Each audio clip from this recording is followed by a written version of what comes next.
నమస్తే, welcome to Ankusam news. Rajahmundry GK gardens లో జరుగుతున్న ఎమర్జెన్సీ వ్యతిరేక దినం కార్యక్రమంలో అనపర్తి శాసనసభ్యులు నల్లమిల్లి రామకృష్ణారెడ్డి సంచలన వ్యాఖ్యలు.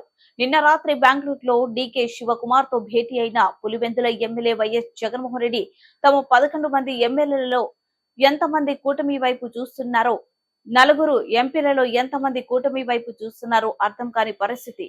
షర్మిలను కాంగ్రెస్ నుండి తొలగిస్తే వైఎస్ఆర్సీపీని కాంగ్రెస్ లోకి జగన్మోహన్ రెడ్డి విలీనం చేస్తామన్నట్లు వార్తలు వస్తున్నాయని అనపర్తి శాసనసభ్యులు నల్లమిల్లి రామకృష్ణారెడ్డి అన్నారు. అదే శాపంగా పరిణమించిందనేది కూడా ఈ సందర్భంగా మనం గుర్తు చేసుకోవాల్సిన అవసరం ఉంది. అంటే ప్రభుత్వానికి అనుకూలమైన వార్తలు తప్పించి ఆ రోజు వార్తాపత్రికల్లో వ్యతిరేక వార్తలు కానీ క్షేత్రస్థాయిలో ఉన్న వాస్తవాలు కానీ ఏ రోజు ప్రచురితం కాలేదు. దానివల్ల ఇందిరాగాంధీ గారు కూడా వార్తాపత్రికలు చూసిన వెంటనే మొత్తం ప్రజానీకం అంతా, భారతదేశంలో ఉన్న ప్రజానీకం అంతా తనకి అనుకూలంగా ఉన్నారని భావించే అప్పటికే ఆవిడ రాజ్యాంగ సవరణ ద్వారా 5 సంవత్సరాల కాల పరిమితి ఉన్న పార్లమెంట్ని కానీ 5 సంవత్సరాలు ఉన్న అసెంబ్లీ కాల పరిమితిని కానీ 6 సంవత్సరాలు చేసుకోవడం జరిగింది. అటువంటిది 1 సంవత్సరం సమయం ఉన్నప్పటికీ 1 సంవత్సరం ప్రీపోన్ చేసుకొని ఎన్నికలకు రావడం జరిగింది. తద్వారా ఆ రోజు ప్రజాగ్రహానికి గురి కావడం, ఆవిడ ఓడిపోవడం కూడా జరిగింది. ఆ రోజు ఒక నియంత పరిపాలనకు వ్యతిరేకంగా ఆ రోజు ప్రజలు తీర్పునివ్వడం జరిగింది. ఆ రోజు ప్రతిపక్ష నేతలందరినీ జైల్లో పెట్టిన తర్వాత ఆవిడ 1 సంవత్సరం ప్రీపోన్ చేసుకొని ఎన్నికలకు రావడం, సుప్రీంకోర్టు ఆ రోజు ప్రతిపక్ష నేతలందరికీ బెయిల్ ఇవ్వడం, జయప్రకాష్ నారాయణ గారి ఆధ్వర్యంలో జనతా పార్టీ ఏర్పడడం, ఆ రోజు జనతా పార్టీ అఖండమైన విజయం సాధించడం జరిగింది.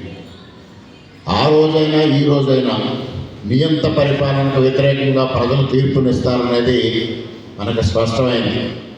1978లో ఇందిరాగాంధీ గారిని ఓడించడం ద్వారా ప్రజలు ఏ విధమైన తీర్పు ఇచ్చారో మరలా ఈరోజు 2024లో ఇక్కడ ఆంధ్రప్రదేశ్ రాష్ట్రంలో కూటమిని గెలిపించడం ద్వారా జగన్మోహన్ రెడ్డికి ఏ విధమైన చెప్పబెట్టి జరిగిందో ఈ రెండూ కూడా బేరీజు వేసుకోవాల్సిన అవసరం ఉంది.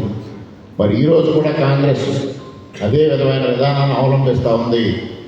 ఇవాళ భారతీయ జనతా పార్టీకి వ్యతిరేకంగా అనేక కుట్రలు కుతంత్రాలకి తెరతీసినప్పటికీ ఇవాళ భారతదేశ ప్రజానీకం మరలా నరేంద్ర మోడీ గారి నాయకత్వంలో 3వసారి నరేంద్ర మోడీ గారిని భారతదేశ ప్రధానిగా ఎన్నుకోవడం కూడా జరిగింది.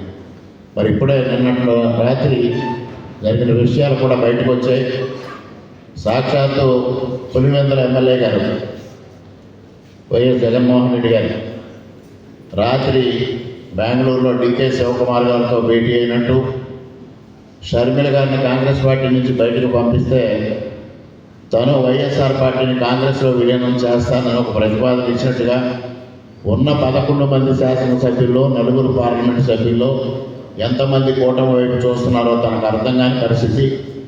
అందువల్ల తప్పనిసరిగా ఈ ప్రతిపాదన అంగీకరించమని మరి వేడుకుంటున్నట్టు కూడా వార్తలు వస్తూ ఉన్నాయి రాత్రి నుంచి. అంటే ఇవాళ ఇటువంటి వ్యక్తులు అందరూ మరలా కాంగ్రెస్లో చేరి భారతీయ జనతా పార్టీకి వ్యతిరేకంగా పోరాటానికి సంసిద్ధులవుతున్నారు.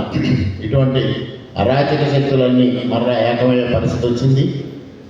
ఇటువంటి పరిస్థితిలో భారతదేశాన్ని రక్షించుకోవడం కోసం, మరలా నరేంద్ర మోడీ గారి నాయకత్వాన్ని బలపరచడం కోసం మనందరం సంసిద్ధులు కావాలనేది ఈ సందర్భంగా తెలియజేసుకుంటూ, మరి ఇక్కడ ఉన్న విద్యార్థులకి తెలియాల్సిన విషయాలు, ఎమర్జెన్సీ రోజుల్లో మేము చదువుకోవడం తప్పించి ఈ విషయాలు ప్రత్యక్షంగా చూసిన పెద్దలు సత్యనారాయణ గారు లాంటి వ్యక్తులు మీకు అన్ని విషయాలు తెలియజేస్తారు.